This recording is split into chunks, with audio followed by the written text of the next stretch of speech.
वकील विकास सिंह साहब जुड़ रहे हैं जो खुद वकील हैं। विकास सिंह साहब, 3 बजे यानी जमानत पर सुनवाई शुरू हो गई है। इस पर अगर आप कुछ हमारे दर्शकों को लीगल पॉइंट ऑफ व्यू से बता सकें। दूसरा, अर्नब की गलती ये है कि उन्होंने पालघर का मुद्दा उठाया और सुशांत के सच को दुनिया के सामने रखा और यही वजह है कि उनको इस तरह से साजिशें हो रही हैं।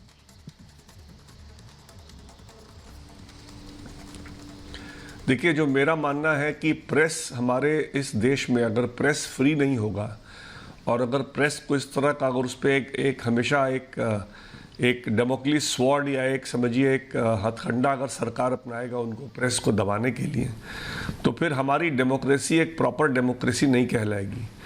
और अर्नब का जो जो अर्नब के खिलाफ जो कुछ भी जा रहा है वो यही जा रहा है कि अर्नब ने बहुत ही बड़ा मुहिम उठाया हुआ है महाराष्ट्र सरकार के खिलाफ, मुंबई पुलिस के खिलाफ। और इसी वजह से एक पुराना केस जिसको कि खुद पुलिस ने बंद कर दिया था, केस को पुलिस ने ही कहा था कि इसमें कोई तथ्य नहीं मिले हैं, कोई एविडेंस नहीं मिला है, और एक केस को क्लोज किए कर देने के बाद उसी केस को दोबारा रीओपन करके अर्नब को अरेस्ट करने की कोशिश की, अरेस्ट कर लिया गया है। तो मेरे हिसाब से ये डायरेक्ट असॉल्ट है प्रेस पे। और अगर आज के दिन में अगर हाईकोर्ट इनको, मेरे को पूरा विश्वास है कि हाईकोर्ट इनको बिल्कुल आज ही रिहा कर देगा और इनका अरेस्ट को बिल्कुल इलीगल डिक्लेयर करेगा। लेकिन इस तरह से अगर कोर्ट ऐसे मामलों में अगर सामने नहीं आएगा तो कल को फिर जो भी एक प्रेस वाला जो है वो कभी भी हिम्मत नहीं करेगा किसी भी सरकार के खिलाफ कोई भी कुछ बोलने का। और प्रेस को आप एक्सपेक्ट करेंगे कि वो प्रेस जो है, जो सरकार चाह रही है सिर्फ वही प्रोजेक्ट करे। और इस तरह के केसेस में और भी लड़ रहा हूँ। विनोद दुआ के केस मैंने डाल रखा है, उनके खिलाफ भी यही हाल है, जहाँ सरकार हिमाचल प्रदेश और दिल्ली में उनके टेलीकास्ट। विकास सिंह जी, अगर दर्शकों को आप बता सकें, माफ कीजिएगा आपको रोक रहा हूं। विकास सिंह जी, 3 बजे हियरिंग शुरू होनी है, लगभग शुरू हो गई होगी बेल एप्लीकेशन पर, जमानत याचिका पर। आपको क्या लग रहा है, आप अपने तजुर्बे के हिसाब से अगर दर्शकों को बता सकें कानून की रोशनी में, कि इस तरह का जो मामला जो आप बात आप कह रहे हैं 2018 का मामला जो बंद हो गया हो बिना मैजिस्ट्रेट की सहमति की, उसे खोल दिया गया हो, जब ये कोर्ट की चौखट पर पहुंचेगा तो वो इस तरह के मामले में क्या होता है? देखिए, इस तरह के मामले में अगर आज बॉम्बे पुलिस को हाईकोर्ट में अपीयर होना पड़ेगा, क्योंकि आजकल इस तरह के पिटिशन खास करके वीडियो कॉन्फ्रेंसिंग के हियरिंग में एडवांस कॉपी सर्व की जाती है। तो जब उसमें अपीयर करेंगे बॉम्बे पुलिस वाले तो उनको बताना पड़ेगा कि क्या ऐसा नया चीज़ आया इनके सामने, जो कि एक क्लोजर जिस केस में उन्होंने डाल रखा था, जिसमें कि एक उन्होंने पुलिस के अपने इन्वेस्टिगेशन के दौरान कोई भी उसमें तथ्य नहीं मिले थे, उस केस को बिना मैजिस्ट्रेट के पास गए हुए उसको खोलने की क्या नौबत आ गई। और अगर नौबत आ भी गई तो अरेस्ट करने की क्या नौबत आ गई। तो अरेस्ट करना, देखिए, एक बहुत ही सीरियस एक केस में सुप्रीम कोर्ट ने कहा है कि अरेस्ट होना चाहिए, जहां पर कि कस्टोडियल इंटरोगेशन वगैरह ज़रूरी है। और जहां पर कि इस केस में जहां पर कि लोअर कोर्ट ने इनको पुलिस कस्टडी तक नहीं दिया है, इसका मतलब है कि कस्टोडियल इंटरोगेशन करने का कोई इनका गुंजाइश नहीं है जी। तो इसलिए जुडिशल कस्टडी में ऐसे केसेस में जहां पर कि बहुत ही इनडायरेक्ट एविडेंस है और एक पुलिस के छानबीन में कोई जहां तथ्य नहीं मिले हैं, वैसे केस में अरेस्ट करना मेरे हिसाब से बिल्कुल बेबुनियाद है। और मेरे को पूरी उम्मीद है कि बॉम्बे हाईकोर्ट को आज रिलीफ जरूर देगी। तो वरिष्ठ वकील विकास सिंह साहब का कहना है कि पूरी उम्मीद है कि जमानत जरूर मिलेगी। लेकिन विकास जी, मेरा एक ही सवाल है कि मुझे भी यहाँ 2 महीने से ज्यादा हो गया। अर्नब पहले दिन से, आपको याद होगा कि सुशांत के इंसाफ की आवाज वो बुलंद कर रहे थे और उस दौर से कर रहे थे जब कोई सुशांत की खबर तक नहीं दिखा रहा था। और यही क्या बात महाराष्ट्र सरकार को सबसे ज्यादा परेशान कर रही थी कि अर्नब वो सच बार बार पूछ रहे थे, वो सवाल बार बार पूछ रहे थे, और उसे मुहिम बनाया। और उसके बाद इस मामले में सीबीआई जांच भी हुई। और आपको लगता है यही बात सरकार को सबसे ज्यादा परेशान कर रही थी?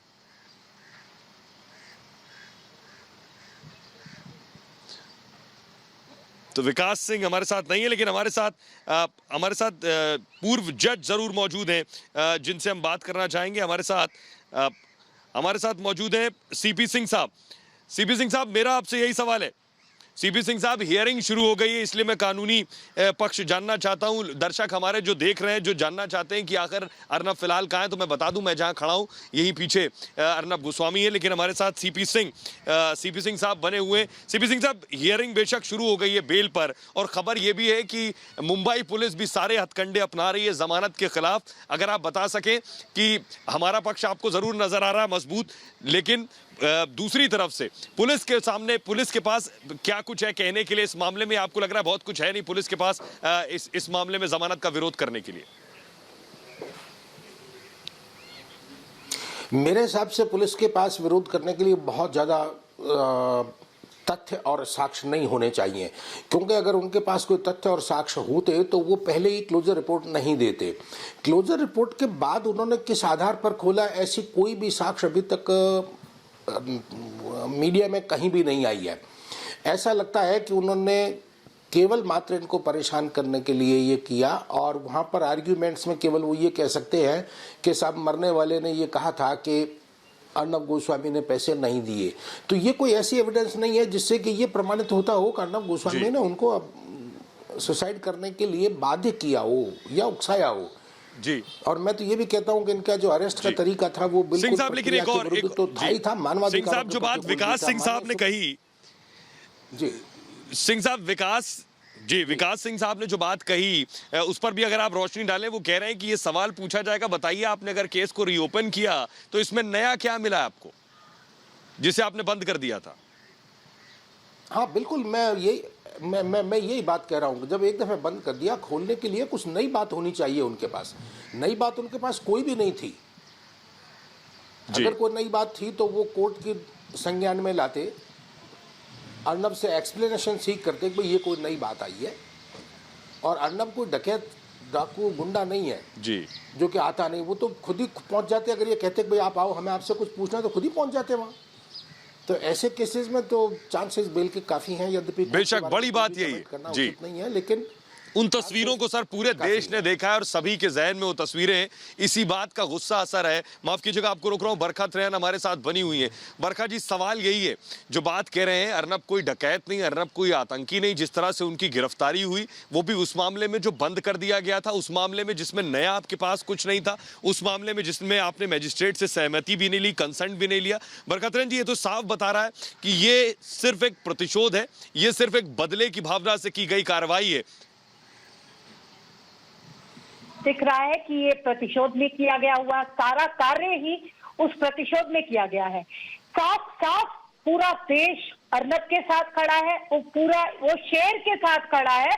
और 7 बजे हमें 100% पूरा यकीन है और हमें विश्वास भी है कि 7 बजे का वो शो जो करते हैं वो अपने न्यूज रूम से करेंगे।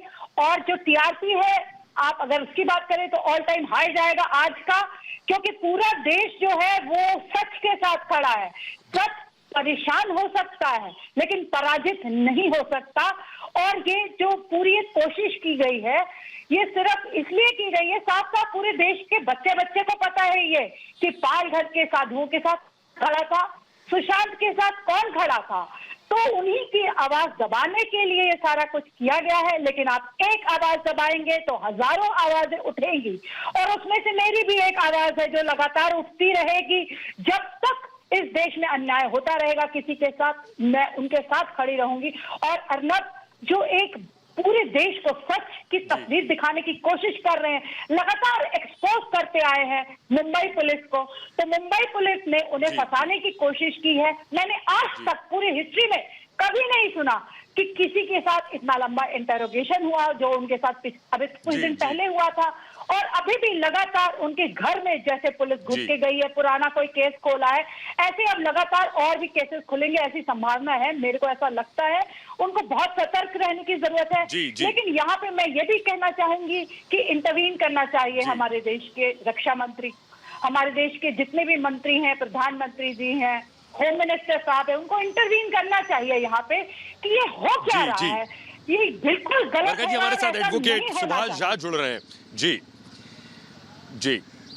झा साहब, मेरा सवाल आपसे ये, आपने भी शायद ही देखा हो, पहले मीडिया का काम है सवाल पूछना और हम उसी सलीके से सवाल पूछ रहे थे, लेकिन आप देखिए जो पीछे कोर्स ऑफ एक्शन हुआ है पुलिस की तरफ से, पहले एक टीआरपी के झूठे आरोप लगाए गए, उसके बाद आपने देखा प्रदीप के खिलाफ एफआईआर कर दी गई, उसके बाद आप देखिए कि अभी कल जब अर्नब गोस्वामी को पकड़ने के लिए गए हैं उस दौरान अर्नब गोस्वामी और परिवार के खिलाफ ही मामला दर्ज कर दिया गया। एक ये मामला जो पुराना खोल दिया गया, ये बता रहा है, ये मुझे ये रंजिश की याद दिला रहा है। ये लग रहा है जैसे कोई रंजिश, पुलिस ने कोई रंजिश पाल रखी है। मीडिया का काम तो सवाल पूछना है सुभाष जी, हम कल भी सवाल पूछते थे, आज भी पूछते हैं और आगे भी पूछते रहेंगे, लेकिन कोई सरकार, कोई शासन प्रशासन अगर रंजिश पाल ले तो कम से कम ये बताता है कि उसके अंदर सहनशीलता नहीं है, सवाल और सच सुनने की ताकत नहीं है। ये निश्चित ही प्रतिशोध की भावना से किया गया ये कदम है। और मैं आपको बता दूं कुछ फैक्ट्स। जो आत्महत्या की घटना हुई वो 5 मई 2018 को हुई। उसके बाद में उसका इन्वेस्टिगेशन होता है और उसके इन्वेस्टिगेशन को क्लोज किया जाता है, जिसमें कि ए समरी रिपोर्ट फाइल होता है और वो deputy superintendent of police file करता है 16 अप्रैल 2019 को, और वो मैजिस्ट्रेट एक्सेप्ट करते हैं उसको, रिपोर्ट को। और उसके बाद में आप ये कहिए कि इस देश में तो फिर ये कोई कानून ही नहीं बचेगा कि आप इन्वेस्टिगेशन किसी केस को शुरू करते हैं, बंद करते हैं, और अगर आपकी सरकार बदलती है और सरकार बदलने के साथ में अगर इस तरह से इन्वेस्टिगेशन खुलता रहेगा और बंद होता रहेगा तो इस देश में कोई भी सुरक्षित नहीं है। जी। ये हमको निश्चित ही ये घटना बहुत ही दुखद है और बहुत ही गंभीर है और हमको ये आपातकाल की निश्चित रूप से याद दिलाती है जी। और इसी प्रकार से आपातकाल में प्रेस के गले आपातकाल की याद दिलाती है, खुद सुभाष जी कह रहे हैं जो वकील हैं। जी जी जी। और हमारे साथ बॉम्बे हाईकोर्ट के पूर्व जज जुड़ रहे हैं, जस्टिस अंबादास। अंबादास साहब, मेरा सवाल आपसे, आपने कल से आज तक सारी तस्वीरें देखी और मैं तो आपसे सवाल करूंगा, आपने उस दौर से बेशक वो प्रेस कॉन्फ्रेंस भी देखी होगी, कैसे कमिश्नर साहब ने आकर बिना तथ्यों के सिर्फ एक चैनल का नाम ले लिया और उसके बाद कैसे एक के बाद एक केसेस केवल इसलिए लगाए जा रहे हैं, वो भी आप बखूबी समझ सकते हैं। और देखिए कल जब पुलिस अर्नब को गिरफ्तार करने गई, किस तरह से गिरफ्तार किया, वो भी आपने तस्वीरें देखी। मेरा सवाल आपसे ये कि उसके बाद वहां गिरफ्तारी के दौरान अर्नब के साथ मारपीट हुई और मामला दर्ज कर दिया गया एक और अर्नब के खिलाफ और परिवार के खिलाफ। ये जो हो रहा है सर, ये वेंडेटा, ये सारी चीजें, बेशक अभी जमानत पर सुनवाई होनी है, वो भी दरअसल आप दर्शकों को बताएं क्योंकि आप खुद बॉम्बे हाईकोर्ट के जस्टिस रहे हैं। सर अभी किस तरह से कोर्स ऑफ एक्शन होगा, किस तरह से दलीलें दी जाएंगी, दोनों तरफ से ये बता सके और इस मामले को आप कैसे देख रहे हैं? कोर्ट के सामने पेंडिंग है और वहाँ पे जो भी डिस्कशन होगा उसके बारे में कोई बातचीत करना ठीक नहीं है। लेकिन आपने जो सवाल पूछा है कि ये अरेस्ट प्रोसेस में पुलिस का रवैया जो रहा है जी, उसके बारे में क्या कुछ कहा जा सकता है, तो एक बात बहुत साफ है, अपने देश में, मतलब मैं यहाँ तक जाऊंगा कि अंग्रेजों के जमाने से कानून रहा है कि किसी को अरेस्ट करने को जाओ तो अगर वो बू बोली बात से कंट्रोल हो जाता है तो आपको उसके बॉडी को टच करने का अधिकार नहीं है। अर्नब गोस्वामी को जिसके हाथ में वेपन्स है और वो अरेस्ट रजिस्ट कर रहा है, जब करने का कोशिश कर रहा है, तो आप उसको फोर्स लगा के एक क्यों नहीं 10 आदमी खड़ा करके उसको ले सकते हो। लेकिन जो आदमी बोलेगा रुको मैं आऊंगा, वो बोलेगा मुझे वकील को फोन करना है, आप रुक जाओ। इसी सूरत में जिसने अरेस्ट रजिस्ट नहीं किया है, फोर्सिबली रजिस्ट, वर्बली रजिस्ट वाली बात छोड़ दो, वो तो बहस करने का अधिकार हर एक आदमी को रहेगा, वो समझना चाहेगा उसको अरेस्ट क्यों कर रहे। तो किसी क्रिमिनल, आर्डेंट क्रिमिनल को भी पुलिस को उसके शरीर को हाथ लगाने का अधिकार नहीं है।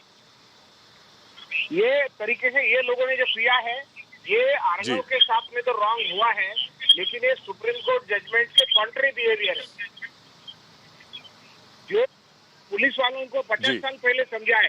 आपने मूवी में भी देखा होगा कि किसी को अरेस्ट करने का तरीका है उसको मुंह जबानी बोलना है कि हम आपको अरेस्ट कर रहे हैं। जी अमुदा जी, लेकिन जो हम तस्वीरें दिखा रहे हैं, ये तस्वीरें देखिए जरा, जिसने भी ये तस्वीरें देखी वो गुस्से से भर गया सर।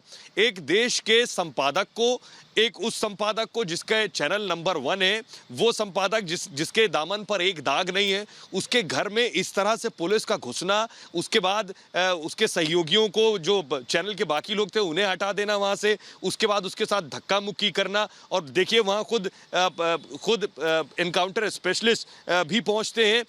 सवाल ये है कि जिस तरह से सर ये अरेस्ट किया गया, ये सवाल उठाता है, ये सिर्फ क्या दिखाने का तरीका था कि हम सत्ता में हैं, हम हुकूमत में हैं, हमसे तुम सवाल नहीं कर सकते हो, तुम हमसे हो, और इस बात का एहसास तुम्हें होना जरूरी है, सिर्फ ये दिखाना था। जो डेकॉइट्स थे उनको पकड़ा गया था, और जो खुद सरेंडर हो चुके हैं, उसके शरीर को हाथ लगाना नहीं, उसको हाथ कड़ी लगाना नहीं, कोई रस्सी बांधना नहीं, ये देश का कानून है। ये क्यों करना चाहते हैं सुप्रीम कोर्ट जजमेंट के खिलाफ बिहेवियर, कि उनको एक दहशत क्रिएट करना है। ये लोकशाही के किसी प्रिंसिपल में नहीं बैठता। इंडिविजुअल राइट के साथ साथ में जनरल ह्यूमन राइट्स वायलेट हो चुके हैं, और एक दहशत निर्माण करने का प्रयास हो सकता है कि कोई हमारे रास्ते आए तो हम इस तरीके से डील करेंगे। जो हुआ है वो बिल्कुल गलत है, इसका कोई अप्रिसिएशन नहीं किया जा सकता। No words are adequate to criticise and condemn it. जी सर, अर्नब गोस्वामी को जूते पहनने तक नहीं दिए गए, ये भी सुप्रीम कोर्ट के गाइडलाइंस के खिलाफ है। आप एक को अरेस्ट करने जा रहे हैं, उसे जूते तक नहीं पहनने दिए गए, एक बात। दूसरा, एक और बात सर, अगर मैं आपसे जानना चाहूं कि मैजिस्ट्रेट ने कहा कि आपने कंसेंट नहीं लिया था इस केस को रीओपन करने के लिए। मेरा सवाल ये कि क्या यहाँ के प्रशासन को, रायगढ़ के प्रशासन को ये इल्म नहीं था कि आप एक केस रीओपन कर रहे हैं, तो उसके लिए आपको कंसेंट लेना जरूरी है, या इनके ऊपर भी ये प्रेशर था जिस प्रेशर में उन्हें ये एक्शन लेना पड़ा? ये देखो, ये एक पुरानी कहावत है, तो वो इंग्लिश है, मैं जैसी के वैसे बताऊंगा। Officer turn more loyal than the king. इन्होंने अपने पूरे हक अधिकार सरकार के हक में डाल दिए। जो साहब को खुश कर देंगे ऊपर वाले को, वो काम इनको करना है। अगर वो लॉ